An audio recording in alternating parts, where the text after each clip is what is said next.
Latest updates ఎప్పటికప్పుడు పొందడానికి big TV WhatsApp channel follow అవ్వండి. లింక్ డిస్క్రిప్షన్ లో ఉంది. బంగ్లాదేశ్ భారత్ మధ్య గ్యాప్ రోజురోజుకి ముదురుతోంది. బంగ్లాలో భారతీయులను ముఖ్యంగా హిందూ మైనారిటీలకు వ్యతిరేకంగా ఘోరమైన సంఘటనలు చోటు చేసుకుంటున్నాయి. ఎప్పుడు ఏ హిందువుపై దాడి జరుగుతుందో, ఏ హిందూ నాయకుడు అరెస్ట్ అవుతారో అనే ఆందోళన పెరుగుతుంది. దీంతో అటు బంగ్లాదేశ్లోనే కాక భారత్లోనూ నిరసనలు పెరుగుతున్నాయి. త్రిపురలో బంగ్లాదేశీయులకి భోజనం, వైద్య సేవలు బంద్ అంటూ ర్యాలీలు జరుగుతున్నాయి. మరోవైపు బంగ్లా భారత్తో సంబంధాల్లో మార్పు వచ్చిందని, తిరిగి బలోపేతం చేస్తామంటూ రెండు దేశాలు వ్యాఖ్యానిస్తున్నాయి. ఇంతకీ బంగ్లాదేశ్లో ఏం జరుగుతోంది? ఈ హైట్ రేట్ ఎలా పెరుగుతూ వస్తోంది? ఇది ఎటు దారితీయబోతోంది?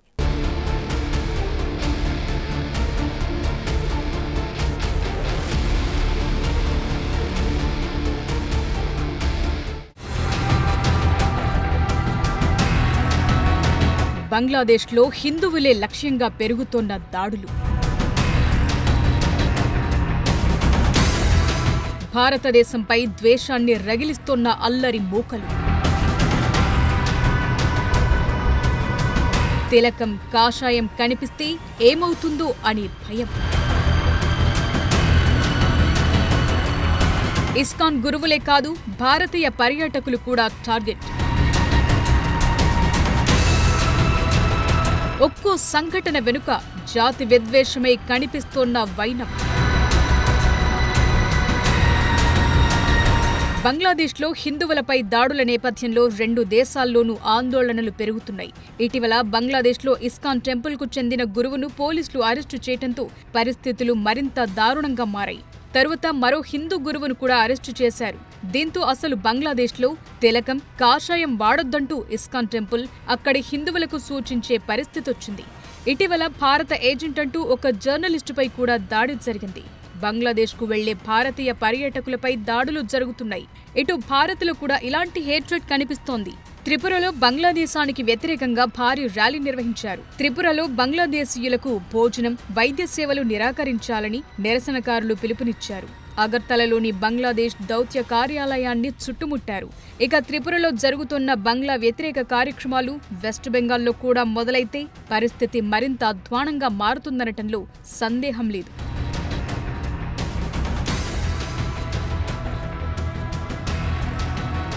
బంగ్లాదేశ్లో మహ్మద్ యూనస్ నేతృత్వంలో ఏర్పడిన తాత్కాలిక ప్రభుత్వం దేశంలో హిందువులు, భారతీయుల భద్రత గురించి అన్ని రక్షణ చర్యలు తీసుకుంటున్నామని చెప్తున్నప్పటికీ వారిపై దాడులు నిరంతరం పెరుగుతూనే ఉన్నాయి. గత నెలలో రాజధాని ఢాకాలో భారత పర్యాటకుడు సయన్ ఘోష్ను స్థానిక ప్రజలు దారుణంగా కొట్టారు.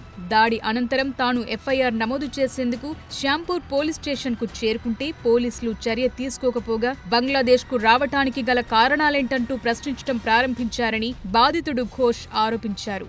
ఆ తరువాత అగర్తల నుంచి కోల్కతా వెళుతున్న బస్పై కూడా దాడి ఘటన వెలుగు చూసింది. బంగ్లాదేశ్లోని బ్రాహ్మణ బారియా జిల్లాలో అగర్తల నుంచి కోల్కతా వెళుతున్న బస్సుపై దాడి జరిగింది. ఇలాంటి ఘటనలు చూస్తుంటే భారతీయులకు బంగ్లాదేశ్ ఏమాత్రం సురక్షితం కాదనే సందేహాలొస్తున్నాయి.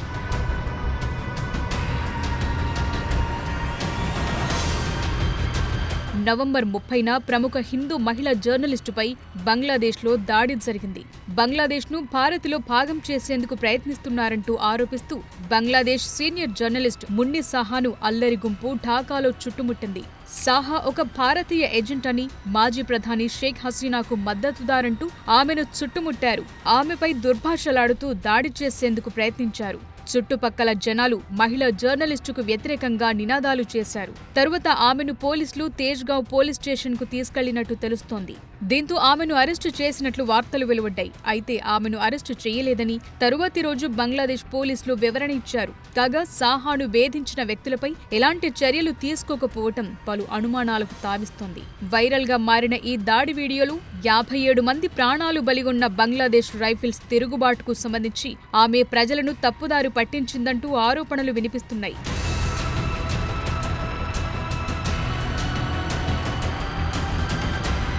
బంగ్లాదేశ్ మాజీ ప్రధాని షేక్ హసీనా భారతదేశానికి రాజకీయ శరణార్థిగా వచ్చినప్పటి నుండి ఆ దేశంలో భారత వ్యతిరేకత బహిర్గతమైంది.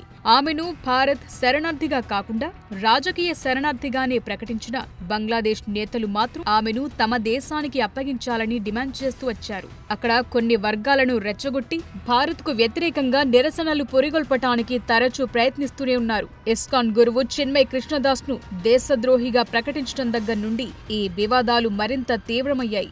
ఈ క్రమంలోనే బంగ్లాదేశ్ విద్యార్థులు Bangladesh institute of engineering and టెక్నాలజీలోకి వెళుతూ ఆ సంస్థ గేట్ దగ్గర నేలపై పరిచి ఉన్న భారత జాతీయ జెండాను తొక్కుకుంటూ వెళుతున్న దృశ్యం నవంబర్ 27న ఎక్స్లో ట్వీట్ చేయగా సోషల్ మీడియాలో వైరల్ అయింది.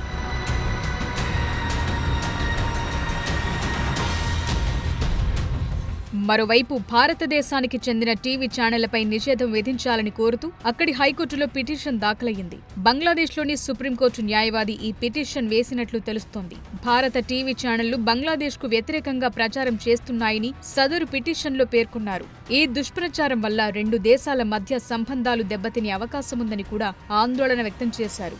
దీనివల్ల బంగ్లాదేశ్ సార్వభౌమత్వానికి ముప్పు వాటిల్లుతుందని వెల్లడించారు. ఈ పిటిషన్పై బంగ్లాదేశ్ హైకోర్టు వచ్చే వారం విచారణ జరపనున్నట్లు తెలుస్తోంది. ఈ పరిణామాల మధ్య భారత్లో కూడా బంగ్లాదేశ్కు వ్యతిరేకంగా ఆందోళనలు రేగాయి. బంగ్లాదేశ్లో హిందూ సన్యాసి చిన్మయ్ కృష్ణదాస్ అరెస్ట్, అక్కడి హిందువులపై జరుగుతోన్న దాడులపై త్రిపురలో నిరసన ర్యాలీ చేపట్టారు.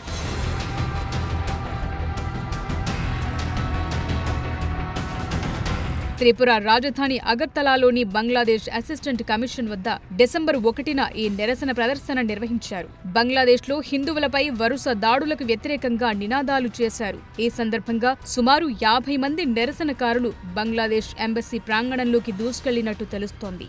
బంగ్లాదేశ్లో మైనార్టీ హిందువులపై దాడులతో పాటు భారతీయ జెండాను అగౌరవపరిచినందుకు బంగ్లాదేశ్ నుండి వచ్చే అతిథులకు సేవలు నిలిపివేయాలని నిర్ణయించుకున్నట్టు all Tripura hotel and restaurant owners association తెలిపింది. అలాగే బంగ్లాదేశ్కు చెందిన రోగులకు ఇకపై వైద్య సేవలు అందించబోమని అగర్తలాలోని ఐఎల్ఎస్ మల్టీ స్పెషాలిటీ హాస్పిటల్ ప్రకటించింది.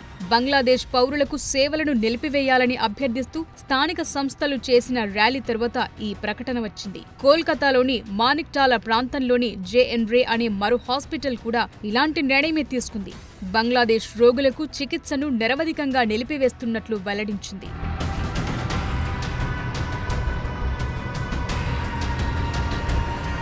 అయితే భారత విదేశాంగ మంత్రిత్వ శాఖ త్రిపురలో బంగ్లాదేశ్ దౌత్య కార్యాలయాన్ని చుట్టుముట్టిన ఘటనను ఖండించింది. అగర్తలాలోని బంగ్లాదేశ్ అసిస్టెంట్ హైకమిషన్ ప్రాంగణంలో భద్రతను ఉల్లంఘించడం చాలా విచారకరమని తెలిపింది. దౌత్య కాన్సులర్ ఆస్తులను ఎట్టి పరిస్థితుల్లోనూ లక్ష్యంగా చేసుకోకూడదని పేర్కొంది. ఈ సంఘటన నేపథ్యంలో ఢిల్లీలోని బంగ్లాదేశ్ హైకమిషన్, దేశవ్యాప్తంగా ఉన్న ఇతర డిప్యూటీ అసిస్టెంట్ హైకమిషన్ల వద్ద భద్రతను పెంచేందుకు ప్రభుత్వం అన్ని చర్యలు తీసుకుంటున్నట్లు వెల్లడించింది. బంగ్లాదేశ్లో హిందువులే లక్ష్యంగా జరుగుతోన్న దాడులపై భారత్ ఆందోళన వ్యక్తం చేసింది. అయితే ఆ దేశంలో మైనార్టీలపై పెరుగుతోన్న హింసాత్మక సంఘటనలను కేవలం మీడియా అతిశయోక్తిగా అని కొట్టిపారేయలేమని కూడా భారత విదేశాంగ శాఖ పేర్కొంది. ఇక ఈ పరిణామాలన్నీ చూస్తుంటే భారత్ బంగ్లాదేశ్ మధ్య గ్యాప్ అతకలేనంతగా మారుతుందేమో అనే సందేహాలొస్తున్నాయి.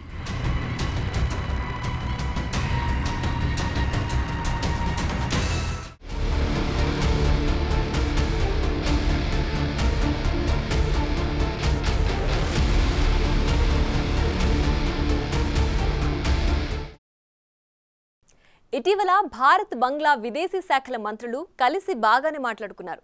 గతంలో ఎలా ఉన్నాయో సంబంధాలన్నీ అలానే కొనసాగుతాయని కూడా ప్రకటించారు.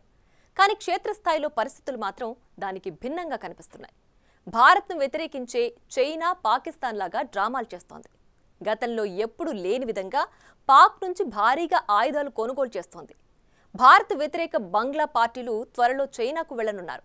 ఇవన్నీ చూస్తుంటే బంగ్లా ఏదైనా స్కెచ్ గీస్తుందా అనే అనుమానాలు కలుగుతున్నాయి.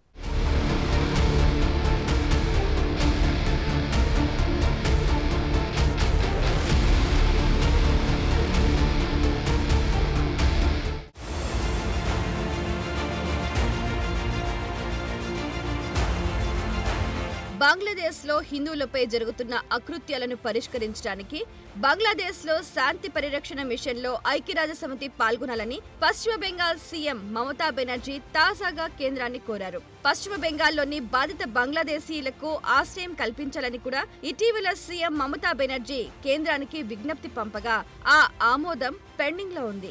ఈ క్రమంలోనే బంగ్లాదేశ్ లో హిందువులపై జరుగుతున్న అకృత్యాలను పరిష్కరించడానికి, పొరుగు దేశంలో శాంతిని నెలకొల్పడానికి శాంతి పరిరక్షక బృందాన్ని మోహరించడంలో ఐక్యరాజ్యసమితి జోక్యం చేసుకోవాలని మమతా బెనర్జీ కేంద్రాన్ని కోరారు. బంగ్లాదేశ్ నుండి హింసకు గురైన భారతీయులను తిరిగి తీసుకురావడంలో జోక్యం చేసుకోవాలని ఆమె ప్రధాని మోదీని కోరారు. ఇటీవల పశ్చిమ బెంగాల్ కు చెందిన 79 మంది మత్స్యకారులు పొరపాటున బంగ్లాదేశ్ జిల్లాలోకి ప్రవేశించారు. ప్రస్తుతం వాళ్లు బీదేశ్ జైల్లో ఉన్నట్లు తెలుస్తోంది. వారి విడుదలకు సంబంధించి సీఎం మమతా బెనర్జీ భారత ప్రభుత్వం ప్రయత్నాలు చేస్తున్నాయి.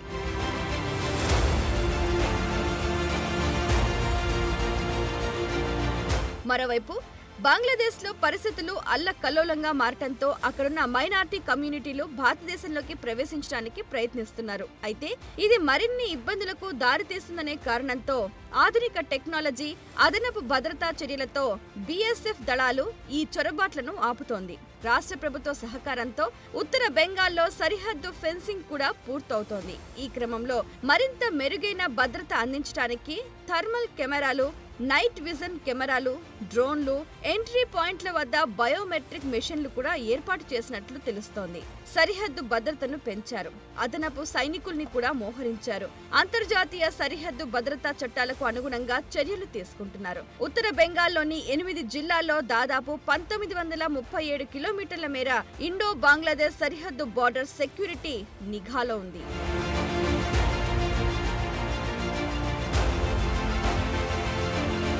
భారతదేశం వైపు నుండి ఇన్ని సానుకూల చర్యలు చేపడుతున్నప్పటికీ బంగ్లాదేశ్ మాత్రం హిందువులకు రక్షణ కల్పిస్తామని చెబుతూ రోజులు గడిపేస్తోంది. మరోవైపు భారత్ కు వ్యతిరేకమైన చైనాతో సంబంధాలను మెరుగుపరుచుకుంటోంది. జమాతే ఇస్లామీకి చెందిన సయ్యద్ అబ్దుల్లా మహమ్మద్ తాహెరే నేతృత్వంలోని బంగ్లాదేశ్ ఇస్లామిక్ పార్టీల నాయకులు త్వరలో బీజింగ్ ఆహ్వానం మేరకు చైనాను సందర్శిస్తున్నట్లు తెలుస్తోంది. ఈ సందర్శన బంగ్లాదేశ్ తో సంబంధాలను బలోపేతం చేయడానికి చైనా చేస్తున్న ప్రయత్నమని విశ్లేషకులు భావిస్తున్నారు. భారత్ కు అనుకూలంగా ఉండే హసీనా ప్రభుత్వం పతనం తర్వాత బంగ్లాదేశ్ తో దేశంలోని అధికార పార్టీలు నాయకులతో సంబంధాలు పెట్టుకోవటం చైనా వ్యూహంలో భాగమని అంటున్నారు. గత వారం బంగ్లాదేశ్ లోని చైనా రాయబారి ఢాకాలో ఇస్లామిస్ట్ పార్టీలకు రిసెప్షన్ కూడా ఏర్పాటు చేశారు. ఈ పరిణామాలన్నీ చూస్తుంటే బంగ్లాదేశ్ లో పెరుగుతున్న భారత్ వ్యతిరేకత వెనుక చైనా హస్తం ఏమైనా ఉందా అనే అనుమానాలు కూడా కలుగుతున్నాయి.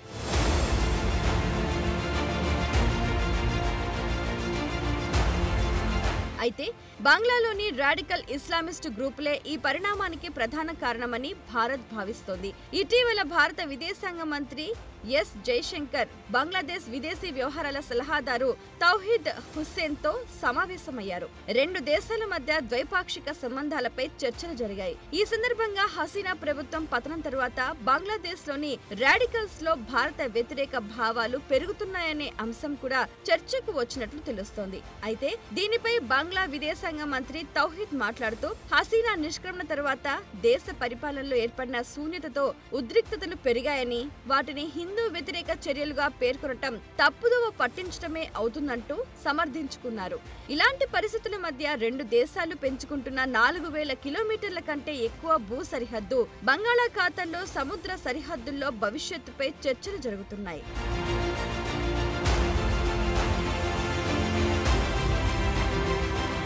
అయితే ప్రస్తుతం బంగ్లాదేశ్ లో పాకిస్తాన్ కు చెందిన ఐఎస్ఐ కీలకంగా వ్యవహరిస్తున్నట్లు కూడా వార్తలు వస్తున్నాయి. ఈ నేపథ్యంలోనే గతంలో ఎన్నడూ లేని విధంగా పాకిస్తాన్ నుంచి భారీగా మందుగుండు సామాగ్రి, ఆయుధాలను బంగ్లాదేశ్ కొనుగోలు చేసింది. పాక్ రక్షణ రంగ సంస్థలు కూడా బంగ్లాదేశ్ ఆర్డర్లను వేగంగా డెలివరీ చేసేందుకు ఆ దేశ ఆర్మీ చీఫ్ ఆసిమ్ మునీర్ ఆదేశాలు అందుకున్నట్లు తెలుస్తోంది. కొన్ని నివేదికల ప్రకారం పాకిస్తాన్ నుంచి బంగ్లాదేశ్ 40,000 రౌండ్ల మందుగుండు సామాగ్రి, 2000 యూనిట్ల ట్యాంకు మందుగుండు సామాగ్రి, 40 టన్నుల ఆర్డీఎక్స్ పేలుడు పదార్థాలు, 2900 హై ఇంటెన్సిటీ ప్రొజెక్టైల్స్ ని పాకిస్తాన్ ఆర్డినెన్స్ ఫ్యాక్టరీస్ నుంచి ఆర్డర్ చేసినట్లు తెలుస్తుంది. ఈ ఆయుధాలు, మందుగుండు సామాగ్రి మొత్తం 3 దశల్లో బంగ్లాదేశ్ కు పాకిస్తాన్ అప్పగించనుంది. ఇందులో మొదటిది ఈ ఏడాది సెప్టెంబర్లో ఆయుధ సరఫరా కాగా, డిసెంబర్ ఆఖర్లో 3వ దశ డెలివరీ పూర్తి కానుంది. అయితే ప్రస్తుత ఉద్రిక్తతల మధ్య పాకిస్తాన్ నుంచి బంగ్లాదేశ్ ఇలా ఆయుధాలను కొనుగోలు చేయటం భారత్కు హెచ్చరిక లాంటిదేనని కొందరు భావిస్తున్నారు.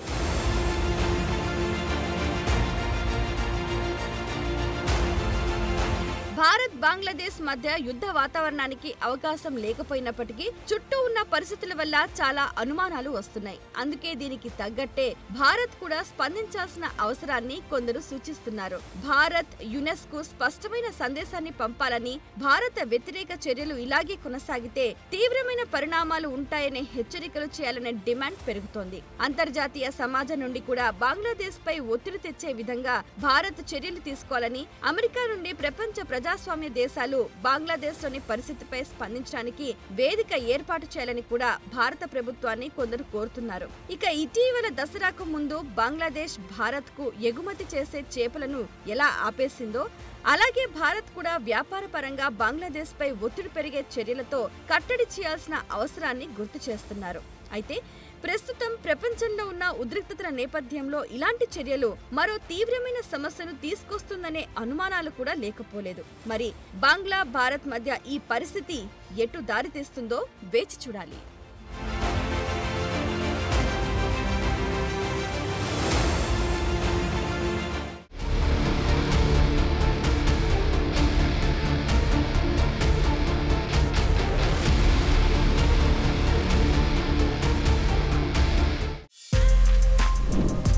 For more videos like this, subscribe Big TV channel.